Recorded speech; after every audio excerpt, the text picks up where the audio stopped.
Hello and good afternoon. I want you to know that if you are a normal viewer of Friday with Fran, you're in the right place and on the right day.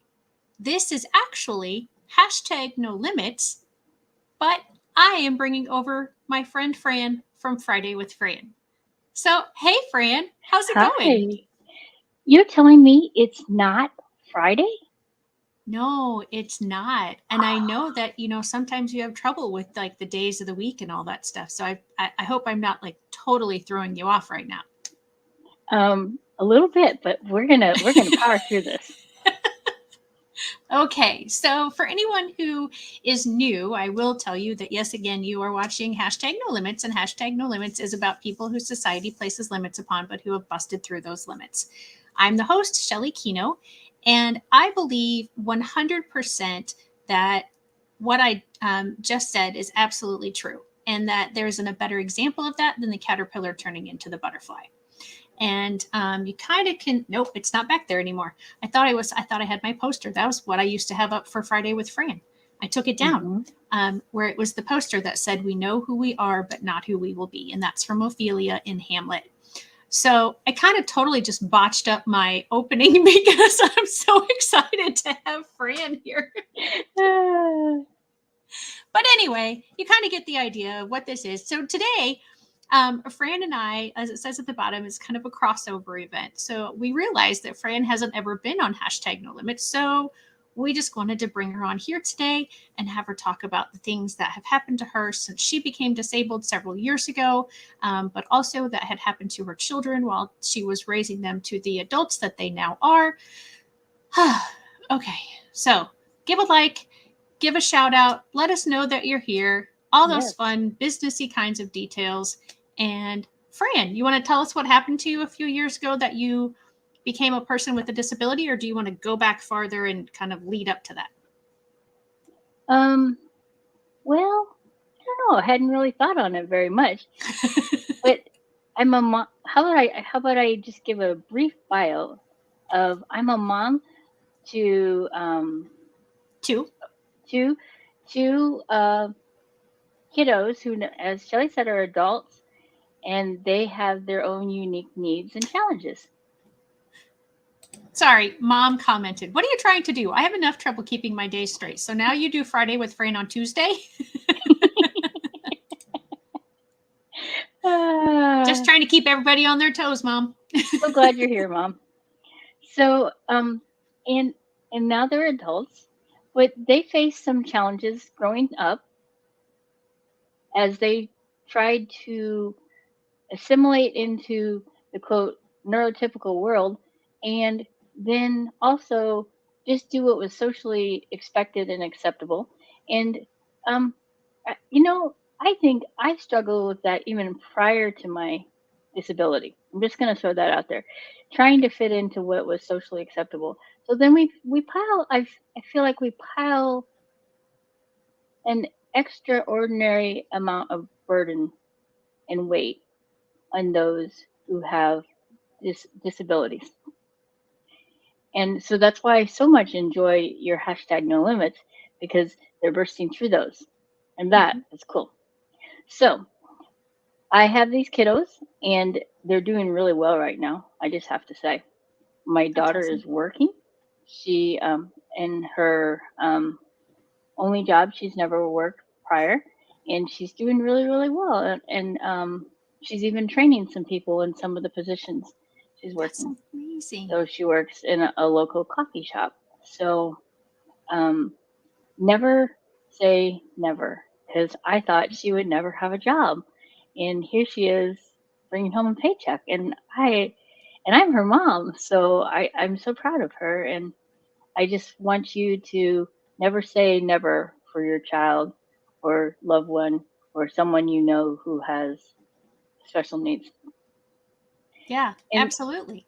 yeah, and then so life was powering along, and raising these kiddos, and I had Three.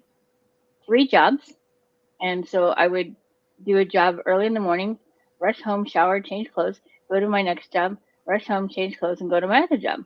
So I was doing a really poor job of parenting my kids in the process, and some of that because I was just trying to make ends meet and make sure that I was supporting them financially, but I wasn't always meeting their other needs. But I don't say that to sit here and criticize my parenting. That just is what happened at that time in life. But all of a sudden, that abruptly ended.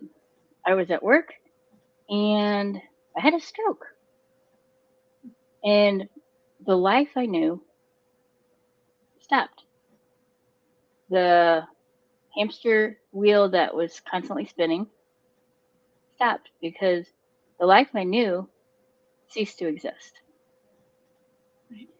But it's not all doom and gloom. And that's the great part about it.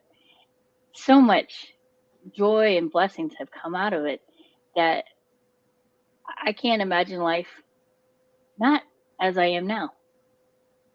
That's So, amazing. so I had a stroke and then I went into rehab and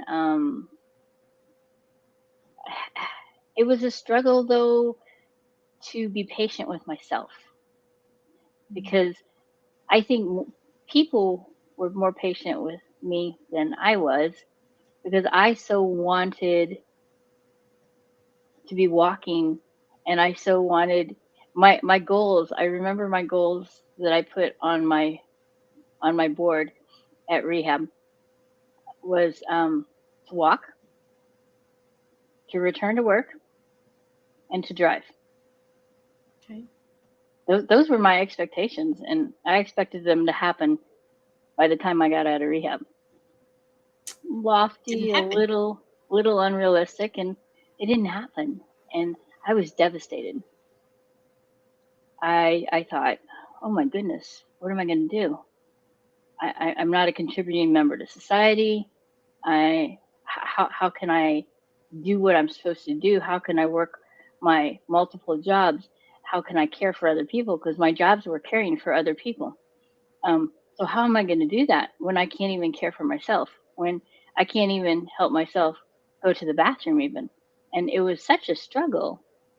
So I discovered it was more of a mental journey that I had to go on to get to where I am now. Yes, there were physical changes that had to happen, and there were physical things that needed to grow. I needed to grow through and to rehab. But so often I've found it's the mental.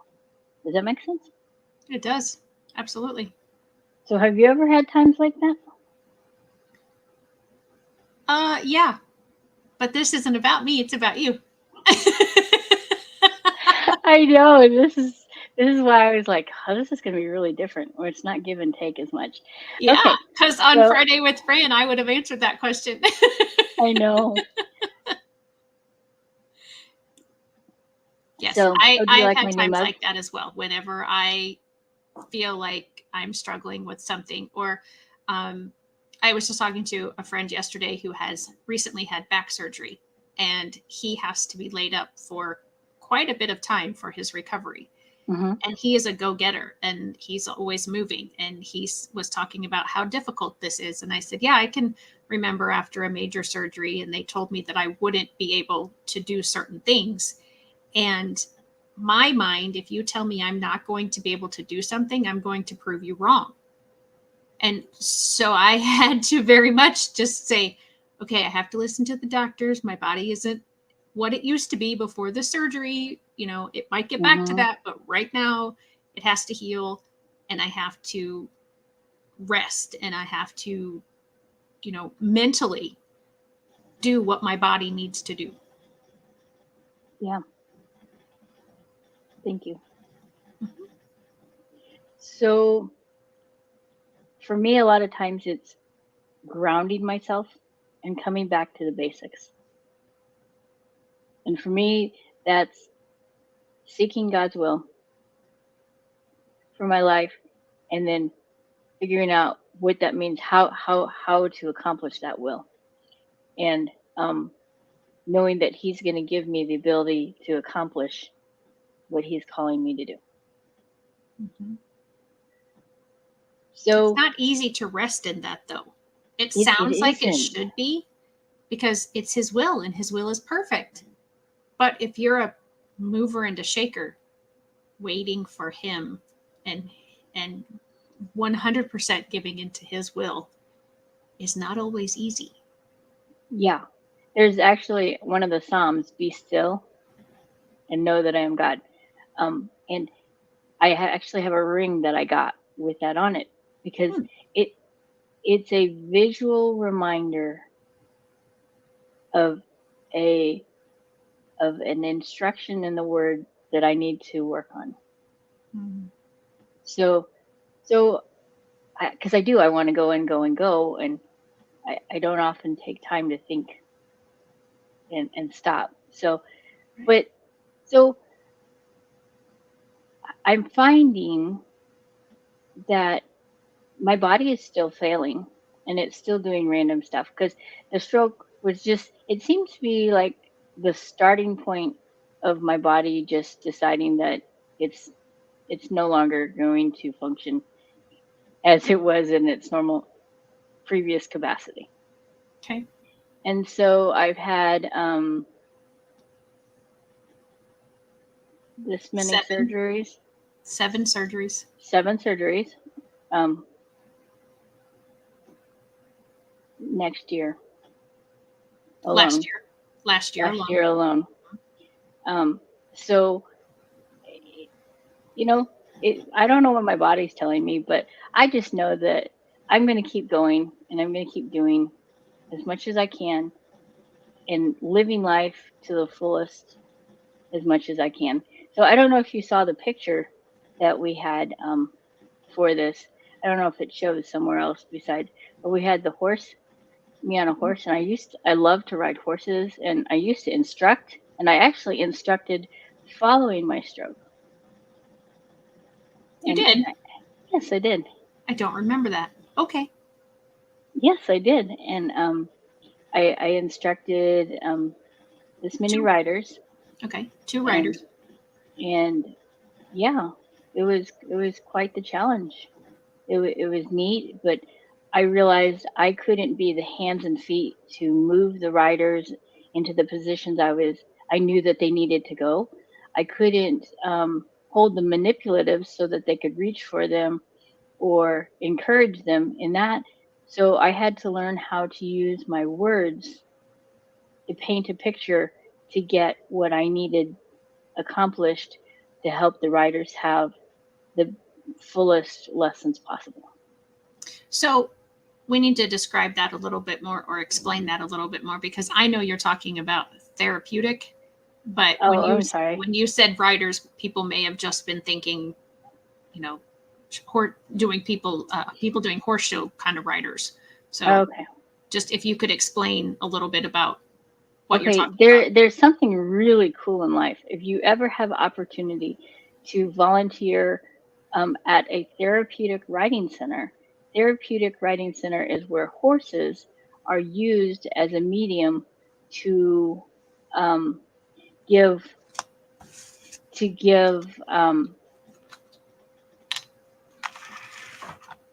That simulation of walking and movement to people that may not be able to, or like people that are in wheelchairs or people that may walk with canes and assistive devices. This gives them the freedom to actually feel like walking. And that was the coolest thing when I started riding again following my stroke. I really felt like I was walking, and it was so neat to control the horse and to go at a trot and feel the wind in my face and know that I was in control of this really large animal and my body was doing things that it might not otherwise be able to do. Right. So that's That's an kind of what excellent therapeutic description. riding is. Yeah. And Alex is joining us today. Hey, Alex, she's a normal viewer of Friday with Fran. So it's nice that you found us today on this crossover event. Hi, Alex. So And I that just is want to say therapeutic riding. too that that's where you and I met many, Yes. many years ago was we were volunteering at a local therapeutic riding center. And then I stopped having the ability to go out there and help. And so we kind of lost touch with each other. And then it was someone from there told me that you had the stroke. And so I went to visit you at the rehabilitation center. And now, we just sort of picked up where we had left off, and Yeah. we're just talking to each other constantly now. Yes. Isn't it funny how God causes our paths to cross and intertwine, and then occasionally we wander, but then he brings people back into our lives. Isn't that so neat? Yeah. And I will absolutely echo what Fran says about the therapeutic riding. It's not only that the one that we volunteered in, but I have been to several others, and it's just an incredible experience what can happen when a person is on a horse. I mean, at the place where we volunteered, we had kids speak for the first time. We had someone walk for the first time. We had people who, similar to Fran, were able at one time, and then something happened that caused it not to be as fluid for them. And so they, they maybe walk to their horse with a walker, or they used a wheelchair to get to their horse. But then after the riding of the horse, they could walk a little bit with, out as much support. We've had kids who had zero core muscle strength and needed, side walkers and all kinds of support. And now they sit up tall on the horse all by themselves. And it's truly beautiful. If you are in need of services, look for therapeutic riding centers. Even if you have to drive for an hour, I think it's probably worth it. You will likely be very amazed at the results. And how many of you who have joined us, if you'd just let us know in your comments, have you ridden a horse before? Have you had the opportunity to feel the freedom that a horse can give you? Let us know. Okay. Keep going about your story. Okay. Oh, but I just realized as I was sharing and then you were sharing, it came to mind. I haven't told people if I can walk or if I'm in a wheelchair. This is true. You have not. But guess what? Are you going to keep us in suspense? I'm sitting in a wheelchair right now, but I can walk with a walker. It's incredible. And with the help of a Becker stance control CAFO, which is a knee, ankle, foot orthotic. Mm-hmm. And then, yeah, I'm glad you had great experiences there too, Alex. Yeah, that's awesome. And but this is the coolest part. Okay, wait, let me go back. Okay. I got to tell you. So I can walk with, I walk with a rollerator. I have to laugh, and I can say this because I use it. So the walkers that have the wheels on all the feet, they call them rollerators. Okay. I used to call them granny chairs because they had the seat and people would sit on them and the grannies would sit on them. But guess what? Now I sit on them too, so I can say it. But it's the best thing for me because I used to use, the silver walkers that have just the wheel in the front. Mm-hmm. Yeah, that was horrible for me because I would get going and I would get going too fast and I wouldn't move it fast enough. And so it would like form cement in the ground and not move. And I would flip over the front of it. I don't know how many times I fell over the front of my walker. So someone suggested a rollerator and it's been the greatest thing. But I do use a power wheelchair to keep up with my friends on bikes, and I go on bike rides with them. Or when I just want to go, it does pretty well all terrain, my power wheelchair. It's given me so much freedom. On Facebook the other day, it came up a memory that I had just gotten it 4 years ago. Okay. So it's such a blessing and it can go a really long time. I've gone on 15-mile bike ride with people. I can't keep up with them as fast because it only goes about 6.5 miles an hour. Mm-hmm. But that they circle back and they go further down, and then, but it's cool. So I still feel the wind in my face, and where I live, I have the beauty of just living a few blocks away from the country. Mhm. And so then I can just zoom out in the country and zoom up and down the country roads. I just got to watch out for crazy drivers and farmers that are farming their fields, because they don't see you as well. Right. Yeah. And at this You're time, not expecting a wheelchair.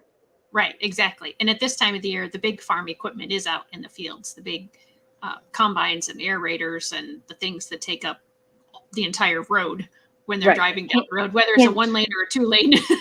Yes. Hence why I'm not out in my chair and I'm walking in town now. Yeah. Good I idea. do use wisdom occasionally. I don't always use that's it, but good. occasionally, yes. That's good. That's good. It's at least you use it once in a while. So you had 3 goals after your stroke. You wanted to drive, you wanted to walk, and you wanted to work. Okay. So you've already told us that you, at some point, have reached that goal. It wasn't as quickly as you wanted to be able to walk, but you've reached that one. Yes. So let's And talk about the other 2 goals. the working goal, well, I've reached it, but I haven't reached it. I was never able to return to the jobs that I had because there was no way I could safely do what I was doing previously. But I'm volunteering in multiple different areas, and I'm able to do what I love and have passion for because I can't work. Mm-hmm. So I would say I've maybe reached that goal in a roundabout way. Yeah, I think you reached it. You just weren't real specific when you made the goal. You said you wanted to work. You didn't, say, well, back at the jobs that I'd had, or in this Yes. capacity, or in this way. And so, yeah, I mean, I'll let you tell about some of the things that you volunteer with if you would like to. But I mean, you're a productive member. And I think kind of at the base of you wanting to be able to work again was wanting to be a contributing, productive member of society. Yes. I would say you're correct. I'm really involved with my church. And so I do multiple things there. And then I'm involved with Special Olympics. I still can coach and volunteer and help out. In fact, we have area games coming up on Church Day. Oh, yeah. What are the events this time? It's well, my daughter chose not to compete, so I'm just coaching another athlete. He's a long distance runner. Okay. You know him. You've had him on #NoLimits. So I guess I could say his name, right? I'm sure Alex wouldn't mind. So yes, Alex. I'm still coach him, and so it's really humbling to say I coach him when in fact he's been to national games and right. he has done so much. He ran cross country in college, and so but he still wants me to be his coach, so I get to do that. Yeah. And yeah, then, so if you haven't seen the episode, then, and at the time of the episode where Alex was on, he was competing at the college level, but he had not made it to nationals yet. So if you go back and watch the #NoLimits episode with Alex Hegan, you'll learn more about his experiences in grade school and high school and college. And I've been wanting to have him back since he was on the nationals team, because he actually did quite well. And I would like to have him on and have he him just got an share about award that as well. Oh, he did? Okay. From college, he just got an award. Oh, I did not A know very that. big award. Okay. So I think there we should. Go. I need to reach out and find it. Yeah, get him back on. Yep. So then I did do some time with therapeutic writing, and now a big thing that I've been doing is Operation Christmas Child, which is where you fill the shoe boxes. So that's kind of taking a lot of time. But can I tell you my newest passion? Yes, but hold that thought. Oh, yeah, I got to go back to my other goals, right? We got to finish. Right, because how are you getting to all of these places that you're doing all of this work? Well, that's the thing. I'm driving. And I'm allowed to. Right. I'm not just doing it under the radar. So, which is good. That's a good point, actually. yeah. So I'm gonna follow the rules. I'm gonna follow the law. So it's been amazing how God has restored that to me and allowed me to drive. So Yeah. I have no modifications because my weak side is the non gas pedal side. So it's your left side that is the weak side, and it's your right side that is your driving side. Right. Do you think this right. is time where correct? Do you think this is time where I should talk about maybe how my stroke has affected me? Well, I think you have a little bit. You've talked about it in the sense that you Okay. had certain limitations, and you've busted through each of those limitations. But absolutely, I think I was might thinking be about that one thing that. The whole numbers thing. Yeah, that thing. Yeah. Yeah, I can't do numbers. Yeah. They something caused them to be scrambled in my brain, and so numbers and sequencing and time no longer I no longer can communicate it in the way you do, Shelley, Mhm. and everybody else. But I'm grateful that I have a whole tribe of individuals that have learned my language. Yeah, and I'm glad that you brought it up because I was going to mention it that like for anybody who might have been wondering why you were holding up the number of fingers, and then I would tell you the number of fingers that you were holding up, and that's why, because that stroke. And also, you didn't mention you've had how many concussions? Oh, a bunch. Yeah, and so those have some also really serious concussions. Yeah. Yeah. So between the stroke, um, between the stroke and all the concussions, um, your brain has the math part, and that was something that you were very strong in ability before. So I used to do math puzzles for fun. Right. And number puzzles for fun. Yeah. Interesting that that's the part of the brain that was attacked, kind of, I guess. I know you're not my child, Fran, but I'm so proud of the fact that you have accomplished so much. Oh, thank you. It's because of where God has healed me and pushed me and the people he has allowed to be in my life and to support me. And I consider you one of those people. So thank you. Oh, now you're going to make her cry. So what's the new exciting thing that I made you hold off on telling us about? My newest adventure, what I absolutely love to do. And people look at me and go, you do that on your own? Guess what it is? I think I know, but I'm not going to say it. Camping? It's camping. Yes, it is. Yeah. And I am not talking about camping in a travel trailer or an RV. Yeah. I'm talking about tent camping. I love to tent camp. It is so fun. And now that I have a brand new sleeping bag, it was my Christmas wish list. It's a 0 rated sleeping bag, so it's rated to 0. Okay. And it actually did work because I've already gone camping this season, and it got into freezing temperatures, and I was snug as a bug in a rug, comfortable. So, and kind of unexpectedly that the weather turned that way. Yeah. And then, well, it's kind of like the weather we're having right now. It's right. Yeah. Why we're wearing multiple layers.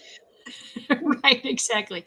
I mean, it's really not that cold outside right now. I suppose that's a relative term, because if I tell the people in the South what temperature we are, they'll say, yeah, that's cold. But if I say this to the people in the North, they're like, that's not cold. So our temperature right now, according to my computer, is 58 degrees, which is not exactly the temperature With that the we had been wind having. chill feels like of. Oh, do we have a wind chill? I don't know. Let me see. Yeah, well, I thought we did because the wind was gusting. We probably do. It just doesn't tell me that directly on my screen. So, but that would make sense why I'm so cold, because there's a wind chill factor. Yeah. So anyway, the tent camping. So yeah, she actually sets up the tent all by herself. I put the little spikies in the ground and only fall occasionally, but that's only because I'm bending upside down. If I take my time and I do it right and I hold on to my adaptive equipment, there's no way I'm going to fall. But there's times I get impatient, so that's on me. I mean, honestly, yes, it's on you, but the whole idea of tent camping, even for me, who has no limitations or struggles to doing it, I still don't do it. I still would rather camp in a camper. Really? Yeah. When I was younger, tent camping was okay. It still wasn't my favorite thing. I mean, we have a 6 person. We have a 6 person tent. This many person tent. Okay. And then we have a smaller tent for like 2 people, I think. And yeah, we hardly ever, I think we've used them maybe twice, this 2 times. And so I shouldn't ask you to come tent camping with me, huh? No. I have a campsite ready to go too. You're more than welcome to throw a tent because I can have more tents. Yeah, I don't know. It just, I've not had a ton of success camping. One of the times that we were camping, we had very torrential rains that flooded our campsite, and that kind of did it for me because I was in a tent at that time, and the water was high enough that I even had a little cot that was maybe, keeping me a few inches off the ground, and the water was still coming through. So I'm like, yeah, no, okay, I'm done with this. I don't want to have this. My whole thing about not swimming. So yes. Yeah, I'm like, okay, I'll just stay in a camper from now on if I'm going to do this. Okay, I understand. But for me, let me tell you about some of the things I enjoy and why I find it so neat. Not only am I setting my tent up by myself, I cook my own meals over the fire, I start my own fires, and I don't use lighter fluid. I just do it with natural little fibers and things. Wow. And because I don't want to add to, anyway, I prefer to start it as naturally as possible. But I find that sitting in my tent and listening to the owls at night talking back and forth, or listening to the birds, or catching the sunrise or the sunset is so peaceful and so refreshing. And I come away from camping, yes, I'm physically tired, but I am so refreshed and refueled and rebooted and ready to face that which the world puts before me then. Like, I even went kayaking the other day when I was camping. The water's pretty chilly still. Well, I wasn't planning on flipping. I know, but if you had, the water's pretty chilly. Yes, it would have been chilly, but I always wear a life jacket because the thing I've discovered is my leg that doesn't work, it floats. It's very buoyant, and it flips upside down in the water, so I'm face first, and I can't get back up unless someone flips me back up. So there's no way I would kayak without a life vest. Right. And honestly, you shouldn't anyway. I mean, that's what all the water people say. Right. Anytime you're on the water, you should have a life jacket on because you just never know what's going to happen. Right. And like even when I went in the John boat, another time, I wore a life jacket. Not everyone chose to, but I chose to wear one. Right. Yeah, it's weird. I can't swim. Very afraid of drowning, but I love to be on the water. Really? Yeah. Yep. I very much enjoy going out on boats, and but people tend to be uncomfortable around me because I do wear the life jacket, and people just tend not to wear them most of the time. So I don't get invited on boats after a first or second time usually. And that's the only thing I can think of. Maybe it's my personality. I have no idea, but I'm blaming it on the life jacket.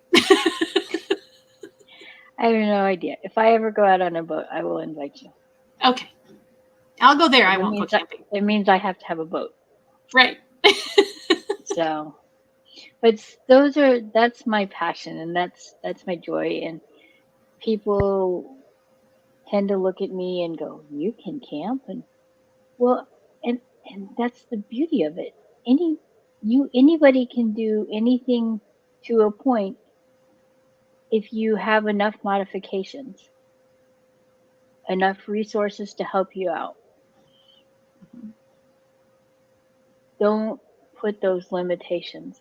And I realized, as I said previously about my daughter, I did put some limitations on my own kiddos, and I thought I was pushing them to reach their fullest potential this whole time as I was helping them grow up. And my son, he lives in a group home, a single person group home. I know that sounds really weird, but they have those because he just did not adjust well to being in a group home with multiple people. And then, but now he goes out shopping and he gets his groceries and he goes to his doctors and he's able to do all those things with staff assistance.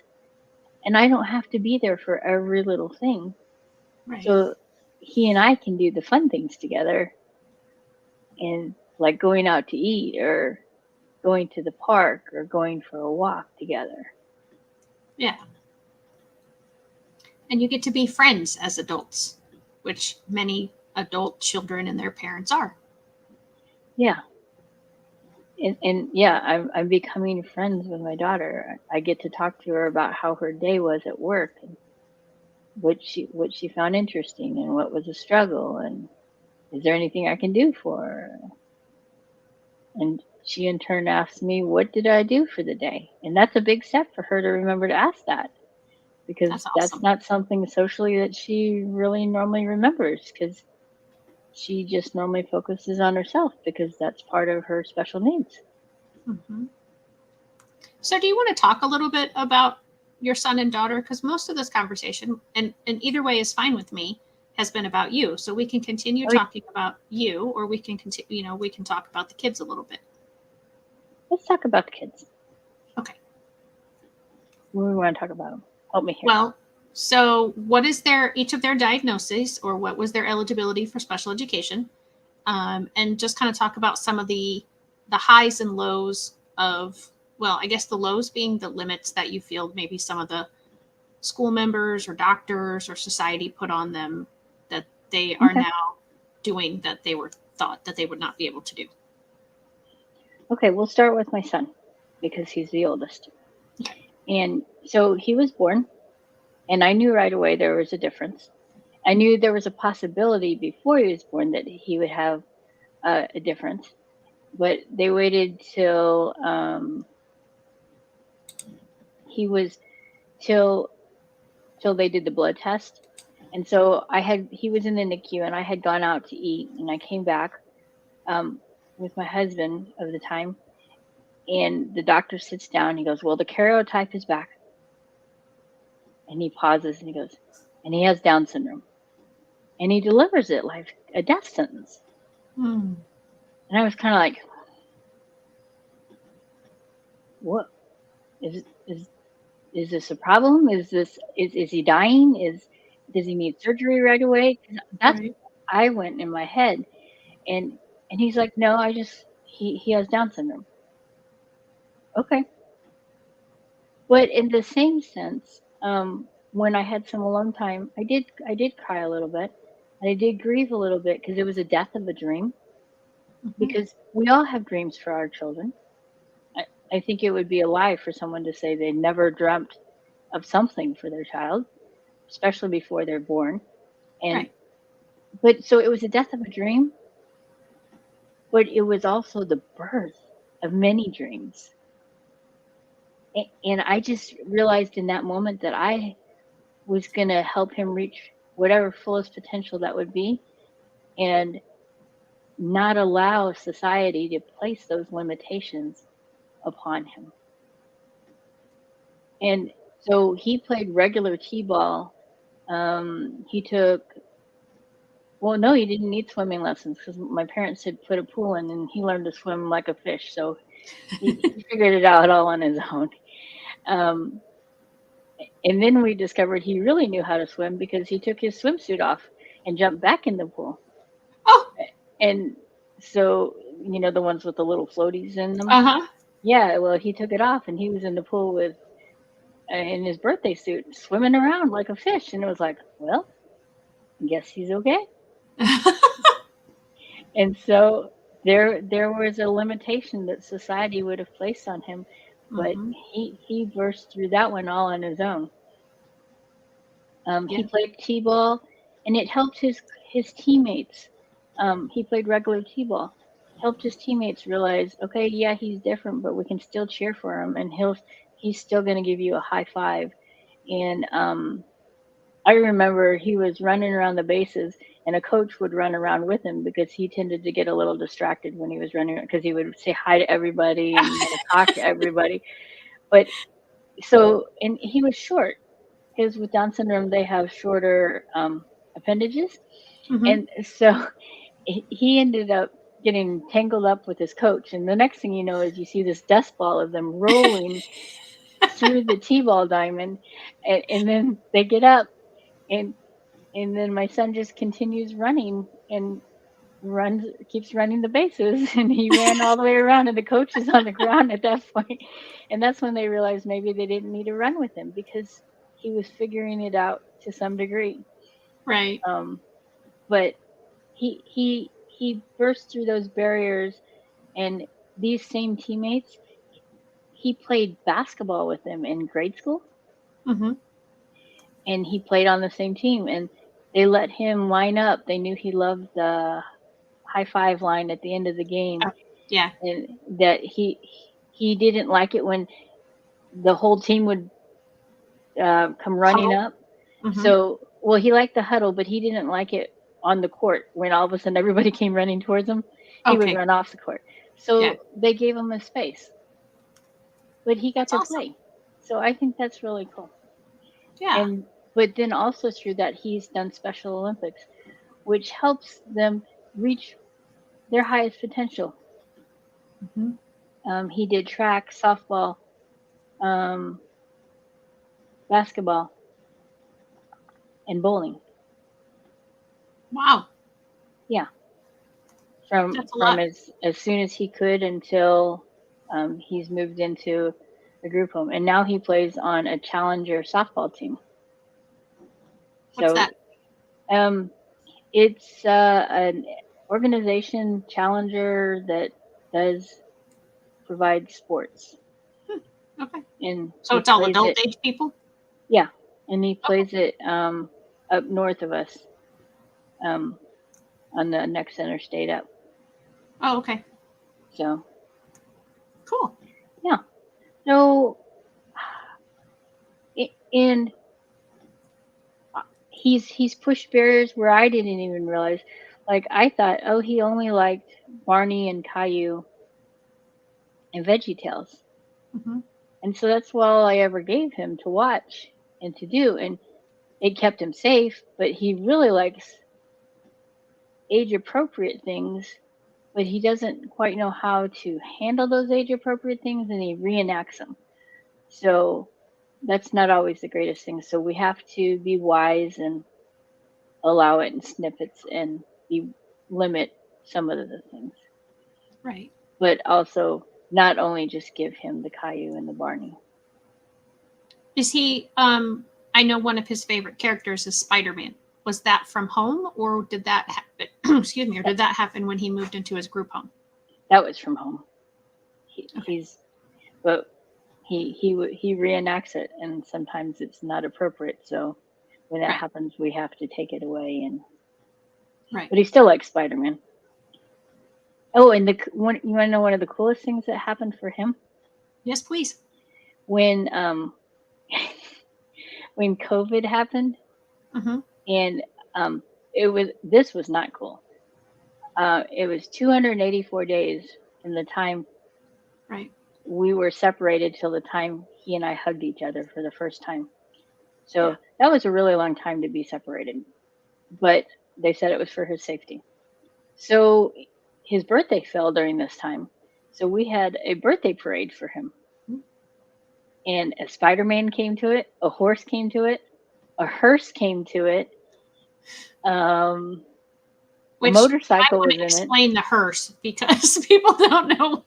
I mean, people probably know what a hearse is, and they're probably thinking, There why is that a good thing? was a car group that came in. They had a hearse that they have as part of their car group that has skeletons and stuff hanging out of it. So it drove through as well. So it was 49 vehicles and a horse. They took the time to celebrate his birthday. And I think if that doesn't say breaking limits and reaching out beyond, I don't know what it does. I just think that's so cool. Yeah. Especially in a the fun time day. when we were all, yes, and you came in it, and Mhm. it was just so neat and powerful. Yeah. I think on it sometimes. Yeah. Yep. That was a good day. So talk a little bit about your daughter, because we're getting closer to the time we have to wrap up. okay. So I had my daughter with the thoughts that she would be there to help my son get through life. And my daughter had other thoughts, and she has her own unique needs, and she needed her own way and needed to navigate her own way through life on her own. And so she has, have I shared them all? I guess it really doesn't matter. She doesn't mind. Autism and oppositional defiance disorder and ADHD and bipolar disorder and anxiety. So that seems like a lot of things. Mm-hmm. And if you let the label define you, it can limit you. Yes. But thankfully, she could care less about all the labels, and she just does her own thing. And I mean, if she's so creative, she makes these little bracelets with rubber bands, Oh, yeah. and she's taught herself how to do all of it. And she goes on YouTube and learns how to do all these little nifty keen things. And so she sees it, she wants to know how, she takes the time, and she does it, and she learns it. And so Yep. I would say a really key word to sum her up is persistent. Mm-hmm. I think she and she's in schools. So in the beginning, my son was getting early intervention, and so my daughter benefited from being there through all of his intervention, because Right. they're only all the calendars and then a little bit apart, so they're really close in age. Right. They're like 14 months apart. Yeah. Yeah. So we noticed that she wasn't talking, but she picked up all the sign that we were trying to teach my son, and she wouldn't put her hands down. And when when we would do the interactions with her on the ground, she didn't want her hands down and she didn't want things touching her. And so that keyed us in. So it was really a blessing that my son was getting early intervention, because it keyed us in to things that my daughter was having some deficits and struggles in. Mm-hmm. And then in school, she struggled making friends. And that's kind of persisted through life. But I think it's just so neat. I look at her and this persistence of her, she finds somebody that she connects with, and she's okay. She's okay with it. Yeah. Where you and I might feel left out and lonely, she's okay. She's like, I got this friend. I'm good. Yep. You haven't seen this friend in a really long time. Do you want to set up a play date, or you want to do? No, we're good. We'll get together someday. Mm-hmm. And she's okay. And she teaches me so much in her being able to just be who she is. Yeah. And then acceptance of oneself is huge. Yes. And then she helped start the therapeutic writing program. Both of my kiddos were the original writers, and she was the beginning writer to write independently there. Oh, I didn't know that. Oh yeah. She was, and she was the guinea pig for us for safety demonstrations. She knew that she had to shovel a stall before she could ride a horse. She learned the importance of hard work and what hard work paid off. And she has excelled in Special Olympics greatly. She does the pentathlon, which is this many events. 5 events, yeah. The running, long jump, the 100-meter, the 800-meter, the high jump, and the shot put. Wow. Yeah. And she's gone to state in it, and for many years in a row.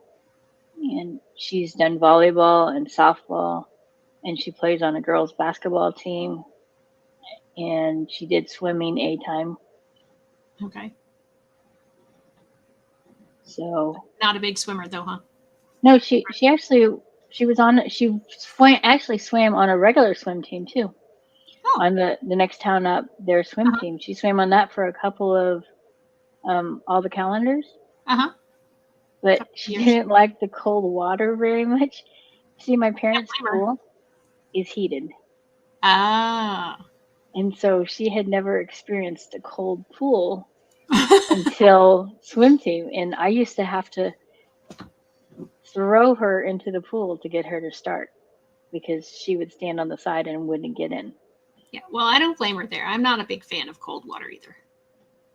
So these people who do speaking of the Special Olympics, that do the cold water challenges and the polar plunges to raise money, yeah, I will support that monetarily, but I cannot get in the water.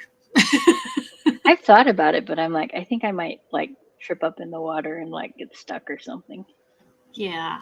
So we have just a couple of minutes, and you sent me a picture recently. Well, actually, I think it was a link. And I think this is another limit that you would like to bust through. And I know that this is something that I want to do. And so yes. I haven't asked you this, so I'm going to ask you on air so that you have to be stuck with your answer. I think it would be a cool Friday with Fran episode for us to do that live someday. What do you think? That would be awesome. Are we going to tell them what that is?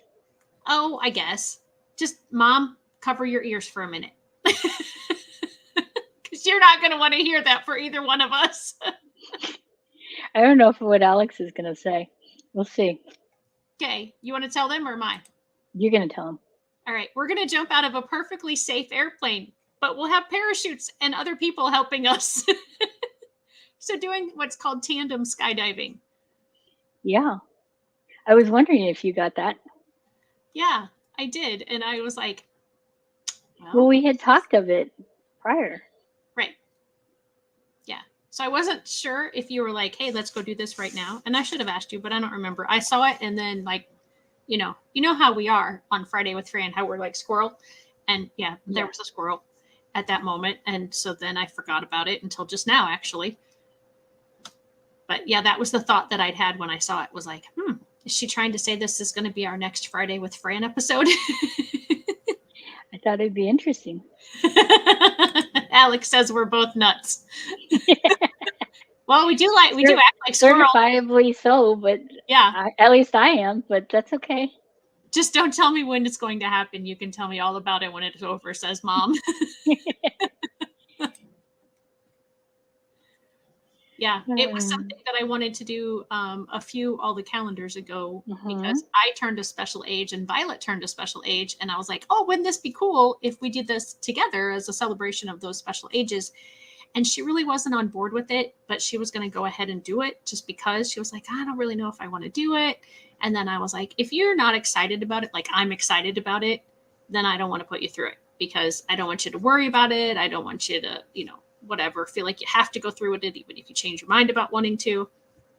And then when I tried to book it, because I was thinking, oh, I want to book it like in the fall when the leaves are changing, and how much more beautiful that would make the scenery. But then they're not open in the fall because, in our fall we get cold weather, and that's not really a great time to be skydiving. So, yeah. And then I had booked another time, and then the weather was, and I did that one up in Milwaukee with some other friends, and that one didn't pan out either. So we'll have to figure it out and do it. Yeah. I think it'll be fun. I do too. Very much so. As long as I can wear my glasses. Well, yeah, I think you just put like the goggles over your glasses. I think they have goggles big enough to go over glasses. Okay. Because yeah, if I don't have my glasses on, I'm not going to be able to see what I'm supposed to see. So part of the then it won't be fun. Right. Exactly.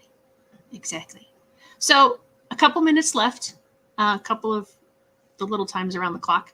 So anything else you want to share before we have to say goodbye? Yeah.